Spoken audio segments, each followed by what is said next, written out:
మన దేశానికి chief justice అయిన గౌరవనీయులైన వారే స్వయంగా రూల్ ఆఫ్ లా గురించి బహిరంగ వేదికపై ప్రసంగించడం వింటే మనకు ఒక పెద్ద ప్రశ్న తలెత్తుతుంది.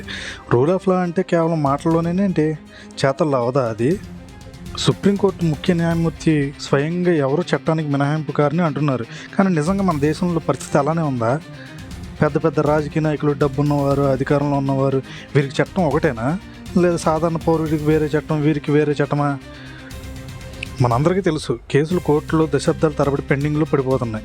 చిన్న కేసు అయినా పెద్ద కేసు అయినా తీర్పు కోసం ప్రజలు తమ జీవితాంతం ఎదురు చూడాల్సి వస్తుంది. ఇది రూల్ ఆఫ్ లానా లేక రూల్ ఆఫ్ డీలేనా? ఇంకో ముఖ్యమైన విషయం, పెద్ద పెద్ద కుంభకోణాలు బయటపడితే విచారణ మొదలవుతుంది. మీడియా అప్పుడే ఆ రోజు వరకు హడావుడి చేస్తుంది. కానీ చివరికి ఏం జరుగుతుంది? పెద్దవాళ్ళు బెయిల్ పైన తిరుగుతారు, కేసులు సర్దుమునిపోతాయి, ప్రజలే మర్చిపోతారు.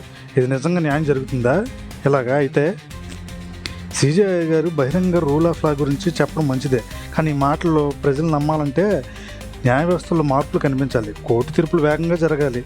ధనవంతులు, ప్రభావవంతులు కాకుండా సాధారణ పౌరుడికి సమాన న్యాయం జరగాలి. మన దేశానికి న్యాయ వ్యవస్థపై గౌరవం ఉంది, కానీ ఆ గౌరవం నిలబెట్టుకోవాలంటే మాటలు కాకుండా ఆచరణలో చూపించాలి. లేకపోతే ఇవన్నీ కేవలం ప్రసంగాలకే పరిమితం అవుతాయి. కాబట్టి గౌరవనీయులైన సిజేఐ గారు రూల్ ఆఫ్ లా అన్నారు. ఇప్పుడు ఆ రూల్ ఆఫ్ లా నిజంగా అమలు కావాలని ప్రజలు ఎదురు చూస్తున్నారు. న్యాయం నిజంగా అందరాలి కళ్ళు ఎదుట సమానంగా ఉండాలని కోరుకుంటున్నాను నేను కూడా. సిజేఐ గారు అంటున్నారు, బుల్డోజర్ రూల్తో కాకుండా భారత న్యాయ వ్యవస్థ రూల్ ఆఫ్ లాతో నడుస్తుంది అని చెప్పి అంటున్నారు. కరెక్టే, రూల్ ఆఫ్ లా ప్రకారం వెంటనే కేసులన్నీ త్వరితగతిన పూర్తిగా విచారించి శిక్ష వేస్తే అన్నీ బాగానే ఉంటాయి. అప్పుడు ఈ బుల్డోజర్లతో కూడా పెద్ద పనే ఉండదు. ఈ మాటలు మన న్యాయ వ్యవస్థలో ఉండి మాట్లాడితే అది కరెక్ట్గా ఉండేదేమో. విదేశీ గడ్డపైకి వెళ్ళి మార్షెస్లో అక్కడ జరుగుతున్న సభలో మీరు ఇలా మాట్లాడడం కరెక్ట్ కాదేమో అని నా అభిప్రాయం.